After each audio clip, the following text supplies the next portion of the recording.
To learn Kannada channel. ಇವತ್ತು ನಾನು ನಿಮಗೆ ಕ್ಲಾಸ್ 9 ಸಿರಿ ಕನ್ನಡ ಅದರಲ್ಲಿ ಕನ್ನಡದ ಮೌಲ್ವಿ ಕ್ವಶನ್ ಆನ್ಸರ್ ಹೇಳ್ತೇನೆ. ಮೊದಲಿಗೆ ಒಂದು ವಾಕ್ಯದಲ್ಲಿ ಉತ್ತರಿಸಿ. ಮೌಲ್ವಿ ಹಿಡಿದಿದ್ದ ಕನ್ನಡದ ಪುಸ್ತಕ ಯಾವುದು? ಮೌಲ್ವಿ ಹಿಡಿದಿದ್ದ ಕನ್ನಡದ ಪುಸ್ತಕ ಕುಮಾರವ್ಯಾಸ ಭಾರತ. ನೆಕ್ಸ್ಟ್, ಯಕ್ಷಗಾನದ ಪಾತ್ರಧಾರಿ ಸಾಹೇಬನು ಏನೆಂದು ಹೆಸರಾಗಿದ್ದನು? ಉತ್ತರ, ಯಕ್ಷಗಾನದ ಪಾತ್ರಧಾರಿ ಹುಸೇನ್ ಸಾಹೇಬನು ಹುಸೇನ್ ಕೃಷ್ಣ ಎಂದು ಹೆಸರಾಗಿದ್ದನು. The answer is Hussain Krishna. ಕನ್ನಡದ ಮೌಲ್ಯ ವೃತ್ತಿ ಯಾವುದು? ಕನ್ನಡದ ಮೌಲ್ವಿಯದು ಉಪಾಧ್ಯಾಯ ವೃತ್ತಿ. Was a teacher. DVG ಅವರ ಯಾವ ಕೃತಿ ಮೌಲ್ವಿಯ ಬಾಯಿಗೆ ಪೂರ್ತಿ ಬರುತ್ತಿತ್ತು? DVG ಅವರ ಉಮರನ ಹೊಸಗೆ ಕೃತಿ ಮೌಲಿಯ ಬಾಯಿಗೆ ಪೂರ್ತಿ ಬರುತ್ತಿತ್ತು. ನೆಕ್ಸ್ಟ್, ಕೊಟ್ಟಿರುವ ಪ್ರಶ್ನೆಗಳಿಗೆ 3-4 ವಾಕ್ಯದಲ್ಲಿ ಉತ್ತರಿಸಿ. How to write the answers in 3 to 4 sentence. The first question, Kannada ಮೌಲ್ವಿಯ ವೇಷಭೂಷಣ ಹೇಗಿತ್ತು? How he has a dressed up. Kannada ಮೌಲ್ವಿ ಎತ್ತರದ ಕೆಂಪನೆಯ ಆಳು. ಬಹುತ್ ಲಂಬೆ ಥೆ. He was a tall man. ಮುಖದಲ್ಲಿ ಒಳ್ಳೆಯ ಕಳೆ, ಕಣ್ಣಿನ ದೃಷ್ಟಿ ತೀಕ್ಷ್ಣ, ಗಡ್ಡ ಪೂರ್ತಿ ಬೆಳ್ಳಗಾಗಿ ಹತ್ತಿಯ ತುಪ್ಪಳದಂತೆ ತೋರುತ್ತಿತ್ತು. ವಿಶಾಲವಾದ ಹಣೆ, ಗಂಭೀರವಾದ ಮುಖ, ಇಸ್ತ್ರಿ ಮಾಡಿದ ಬಿಳಿಯ ಶರಾಯಿ. ಆತನನ್ನು ನೋಡಿದವರಿಗೆ ಇವನೊಬ್ಬ ಸದೃಹಸ್ಥ ಎಂಬ ಭಾವನೆ ಉಂಟಾಗುತ್ತಿತ್ತು. ದ ಸೆಕೆಂಡ್ ಕ್ವಶನ್, ಮೌಲ್ವಿಯ ವಿದ್ಯಾಭ್ಯಾಸ ಹೇಗಾಯಿತು? ಉತ್ತರ, ಮೌಲ್ವಿ ಇದ್ದ ಊರಿನಲ್ಲಿ ಉರ್ದು ಶಾಲೆ ಇರಲಿಲ್ಲ. ಮೌಲ್ವಿಯ ತಂದೆಗೆ ಉರ್ದು ಓದಲು ಬರೆಯಲು ಬರುತ್ತಿರಲಿಲ್ಲ. 6 ಮೈಲಿ ದೂರದ ಹಳ್ಳಿಯ ಉರ್ದು ಶಾಲೆಯ ಉಪಾಧ್ಯಾಯರು ವಾರದಲ್ಲಿ 2 ದಿನ ಅಂದರೆ ಶನಿವಾರ ಭಾನುವಾರ ಮಾತ್ರ ಮನೆಗೆ ಬಂದು ಉರ್ದು ಕಲಿಸುತ್ತಿದ್ದರು. ಹೀಗೆ ಮೌಲ್ವಿ ಉರ್ದುವನ್ನು ಬೇಗ ಕಲಿತರು.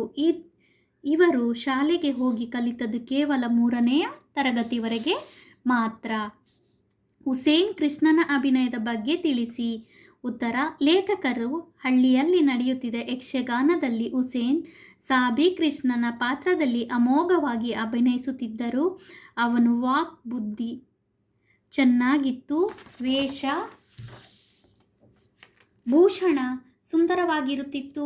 ಅವನು ಕೃಷ್ಣನ ಪಾತ್ರದಲ್ಲಿ ರಂಗಸ್ಥಳಕ್ಕೆ ಬಂದರೆ ವೈದಿಕ ಮನೆತನದ ವೃದ್ಧೆಯರು ಮೈಮರೆತು ಕೃಷ್ಣ ಪರಮಾತ್ಮ ಕಾಪಾಡಪ್ಪ ಎಂದು ಕೈ ಮುಗಿಯುತ್ತಿದ್ದರು. ಪಾತ್ರ ಮಾಡುತ್ತಿರುವುದು ಯಾರೇ ಆದರೂ ತಾವು ಕೈ ಮುಗಿಯುವುದು ಕೃಷ್ಣನಿಗೆ ತಲುಪುತ್ತದೆ ಎಂಬ ನಂಬಿಕೆ ಅವರಲ್ಲಿತ್ತು. ದ ನೆಕ್ಸ್ಟ್ ಒನ್, ಕೊಟ್ಟಿರುವ ಪ್ರಶ್ನೆಗೆ 8 या 10 ಸೆಂಟೆನ್ಸ್ ಮೇ ಆನ್ಸರ್ ಲಿಖನಾ ಹೈ. ಗೋರೂರು ಮತ್ತು ಮೌಲ್ವಿಯ ನಡುವೆ ನಡೆದ ಸಂಭಾಷಣೆ ಸಂಕ್ಷೇಪವಾಗಿ ಬರೆಯಿರಿ. यानी कि पूरा आंसर आपको लिखना है. ಲೇಖಕರು ಪ್ರಯಾಣಿಸುತ್ತಿದ್ದ ಬಸ್ಸಿಗೆ ಒಬ್ಬ ಮುಸಲ್ಮಾನ ವ್ಯಕ್ತಿಯ ಆಗಮನವಾಗುತ್ತದೆ. ಅವರ ವೇಷಭೂಷಣ ಹಾಗೂ ಅವರ ಕೈಯಲ್ಲಿದ್ದ ಕುಮಾರವ್ಯಾಸ ಭಾರತ ಪುಸ್ತಕದಿಂದ ಲೇಖಕರು ಆಕರ್ಷಿತರಾಗಿ ಅಚ್ಚರಿಯಿಂದ ಕನ್ನಡ ಬರುವುದೇ ನಿಮಗೆ ಎಂದು ಕೇಳುತ್ತಾರೆ. 3ನೇ ತರಗತಿವರೆಗಷ್ಟೇ ಕಲಿತರು. 30 ವರ್ಷದ ಪ್ರೈಮರಿ ಶಾಲೆಯ ಕನ್ನಡ ಶಿಕ್ಷಕನಾಗಿ ನಿವೃತ್ತಿಯಾದೆನೆಂದು ಸಾಹೇಬರು ಹೇಳುತ್ತಾರೆ. ಕೇವಲ ಮನೆಯ ಪಾಠದಿಂದ ನಾನು ಉರ್ದು ಕಲಿತಿರುವುದಾಗಿ ತಿಳಿಸುತ್ತಾರೆ. ಮಹಾಭಾರತ, ರಾಮಾಯಣ, ಭಗವದ್ಗೀತೆ, ಕುರಾನ್ ಎಲ್ಲವನ್ನೂ ತಾವು ಓದಿರುವುದಾಗಿಯೂ ಎಲ್ಲ ಧರ್ಮಗಳು ಹೇಳುವುದು ಮನುಷ್ಯ ಒಳ್ಳೆಯವನಾಗಬೇಕೆಂಬ ಏಕೈಕ ಉಪದೇಶ ಎಂದು ಸಾಹೇಬರು ಹೇಳಿದಾಗ ಲೇಖಕ ಅಚ್ಚರಿಯಿಂದ ಸಾಹೇಬರ ಕನ್ನಡ ಭಾಷೆಯನ್ನು ಹೊಗಳಿ ಕನ್ನಡ ಪಾಠವನ್ನು ಚೆನ್ನಾಗಿ ಮಾಡುತ್ತೀರಿ ಎಂದು ಹೇಳುತ್ತಾರೆ. ತಮ್ಮ ಪಾಠವನ್ನು ಹುಡುಗರಿಗಷ್ಟೇ ಆಸಕ್ತಿಯಿಂದ ಶಿಕ್ಷಕರು ಹೇಳುತ್ತಾರೆ. 1,00,000 ಜನರ ಮುಂದೆ ಕೂಡ ಭಾಷಣ ಮಾಡಲು ಹೆದರುವುದಿಲ್ಲ. ನನ್ನ ಸಮಾನ ಪಾಠ ಮಾಡುವವರು ಕೂಡ ಯಾರೂ ಇಲ್ಲವೆಂದು ಎಲ್ಲರಿಂದಲೂ ಪ್ರಶಸ್ತಿ ಪಡೆದಿದ್ದೇನೆ ಎಂದು ಹೆಮ್ಮೆಯಿಂದ ಸಾಹೇಬರು ಹೇಳಿಕೊಳ್ಳುತ್ತಾರೆ. ರಾತ್ರಿ ಮಲಗುವ ಮೊದಲು 2 ಗಂಟೆ ಓದದಿದ್ದರೆ ನಿದ್ರೆ ಬರುವುದಿಲ್ಲ. ಉಮರನ ಹೊಸಗೆ ಸಂಪೂರ್ಣ ಬಾಯಿಗೆ ಬರುತ್ತದೆ ಎಂದು ಲೇಖಕರ ಪ್ರಶ್ನೆಗೆ ಸಾಹೇಬರು ಉತ್ತರಿಸಿದರು. ನೆಕ್ಸ್ಟ್ ಒನ್, ಸಂದರ್ಭ ಸಹಿತ ವಿವರಿಸಿ. ಸಂದರ್ಭ ಸಹಿತ ವಿವರಣೆ ಮಾಡಿ. ನಿಮಗೆ ಕನ್ನಡ ಬರುತ್ತಿದೆಯೇ? ಉತ್ತರ ಗದ್ಯಪಾಠ ಕನ್ನಡ ಮೌಲ್ವಿ. ಕಿಸ್ನೆಲೆ ಸಂದರ್ಭ ಸಮೇತವಾಗಿ ವಿವರಿಸಬೇಕು. ಲೇಖಕ ಯಾರು? ಗೋರೂರು ರಾಮಸ್ವಾಮಿ ಅಯ್ಯಂಗರ್ ಅವರ ಕನ್ಯಾಕುಮಾರಿ ಮತ್ತು ಇತರ ಕಥೆಗಳು. ಸಾರಸ್ಯ: ಲೇಖಕರು ಪ್ರಯಾಣಿಸುತ್ತಿದ್ದ ಬಸ್ಸಿಗೆ ಕುಮಾರವ್ಯಾಸ ಭಾರತ ಪುಸ್ತಕವನ್ನು ಹಿಡಿದು ಮೌಲ್ವಿಯೊಬ್ಬರು ಬರುತ್ತಾರೆ. ಅವರ ವರ್ಚಸ್ಸು ಅವರ ಕೈಯಲ್ಲಿದ್ದ ಪುಸ್ತಕವನ್ನು ಕಂಡು ಲೇಖಕರು ಅವರಲ್ಲಿ ವರ್ಚನೀಯವಾದ ಬಾಂಧವ್ಯ ಉಂಟಾಗುತ್ತದೆ. ಹೇಗಾದರೂ ಮಾಡಿ ಆತನನ್ನು ಮಾತನಾಡಿಸಬೇಕೆಂದು ನಿಮಗೆ ಕನ್ನಡ ಬರುತ್ತದೆ ಎಂದು ಲೇಖಕರು ಸಾಹೇಬರನ್ನು ಕೇಳುತ್ತಾರೆ. ನೆಕ್ಸ್ಟ್ ಕ್ವಶನ್, ನಾನು ಕಲಿತದ್ದು ಉರ್ದು, ಕಲಿಸಿದ್ದು ಕನ್ನಡ. ಗದ್ಯಪಾಠ ಕನ್ನಡದ ಮೌಲ್ವಿ. ಲೇಖಕರು ಗೋರೂರು ರಾಮಸ್ವಾಮಿ ಅಯ್ಯಂಗರ್. ಕನ್ಯಾಕುಮಾರಿ ಮತ್ತು ಇತರ ಕಥೆಗಳ ಸಾರಸ್ಯ: ಲೇಖಕರು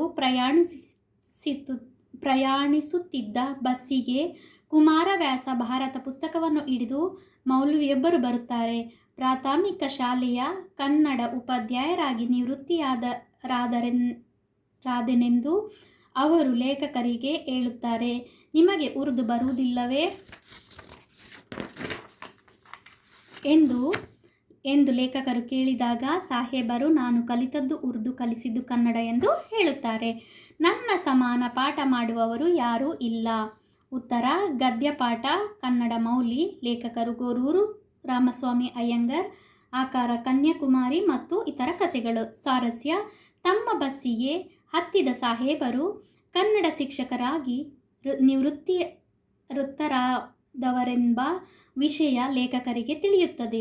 ಆಗ ಲೇಖಕರು ನೀವು ಕನ್ನಡ ಪಾಠ ಚೆನ್ನಾಗಿ ಮಾಡುತ್ತೀರಾ ಎಂದು ಕೇಳಿದಾಗ ಸಾಹೇಬರು ತನ್ನ ಸಮಾನ ಪಾಠ ಮಾಡುವವರು ಯಾರೂ ಇಲ್ಲವೆಂದು, ಎಲ್ಲರಿಂದಲೂ ಪ್ರಶಸ್ತಿಯನ್ನು ಪಡೆದಿದ್ದೇನೆ ಎಂದು ಹೇಳುತ್ತಾರೆ. 4, ಅವರು ನಿಮ್ಮೆದುರಿಗೆ ಬಂದರೆ ಏನು ಮಾಡುತ್ತೀಯಾ? ಈ ಮಾತನ್ನು ಗದ್ಯಪಾಠ ಕನ್ನಡ ಮೌಲಿ. ಲೇಖಕರು ಗೋರೂರು ರಾಮಸ್ವಾಮಿ ಅಯ್ಯಂಗರ್ ಅವರ ಕನ್ಯಾಕುಮಾರಿ ಮತ್ತು ಇತರ ಕಥೆಗಳಿಂದ ಆರಿಸಲಾಗಿದೆ. ಸಾರಸ್ಯ: ಸಾಹೇಬರು ಲೇಖಕನ ಊರಿನ ಹೆಸರು ಕೇಳಿದಾಗ ಲೇಖಕರು ಗೋರೂರು ಎಂದುತ್ತರಿಸುತ್ತಾರೆ. ಆಗ ಸಾಹೇಬರು ಗೋರೂರು ರಾಮಸ್ವಾಮಿ ಅಯ್ಯಂಗರ್ರಾರು ಚೆನ್ನಾಗಿ ಕಥೆಯನ್ನು ಬರೆಯುತ್ತಾರೆ, ಆದರೆ ಅವರನ್ನು ನಾನು ನೋಡಿಲ್ಲ ಎಂದು ಹೇಳುತ್ತಾರೆ. ಆಗ ಲೇಖಕರು ಈ ಮೇಲಿನ ವಾಕ್ಯವನ್ನು ಹೇಳುತ್ತಾರೆ. ನೆಕ್ಸ್ಟ್, ನಾನೇ ಆ ಪ್ರಾಣಿ. ಉತ್ತರ ಗದ್ಯಪಾಠ ಕನ್ನಡ ಮೌಲಿ. ಲೇಖಕರು ಗೋರೂರು ರಾಮಸ್ವಾಮಿ ಅಯ್ಯಂಗರ್. ಆಕಾರ ಕನ್ಯಾಕುಮಾರಿ ಮತ್ತು ಇತರ ಕಥೆಗಳು. ಸಾರಸ್ಯ: ಸಾಹೇಬರು ಗೋರೂರ ಕಥೆಗಳನ್ನು ಹೊಗಳುತ್ತಾ ಅವರು ನೋಡಬೇಕಾದ ಮನುಷ್ಯರು, ಆದರೆ ಇನ್ನೂ ನೋಡಿಲ್ಲ. ಅವರು ಎದುರಿಗೆ ಬಂದರೆ ಸಂತೋಷದಿಂದ ಆಲಿಂಗನ ಮಾಡುತ್ತೇನೆಂದು ಹೇಳಿದಾಗ ಲೇಖಕರು ನಾನೇ ಆ ಪ್ರಾಣಿ ಎಂದು ಹೇಳುತ್ತಾರೆ. ಪುನರಾವರ್ತನೆ. ಯಾರೆಲ್ಲ ನನ್ನ ಚಾನಲ್ನ ಇನ್ನೂ ಸಬ್ಸ್ಕ್ರೈಬ್ ಮಾಡದೆ ನೋಡ್ಕೊಳ್ತಾ ಇದ್ದೀರಿ, ಪ್ಲೀಸ್ ಸಬ್ಸ್ಕ್ರೈಬ್ ಮಾಡ್ಕೊಳ್ಳಿ. Thank you.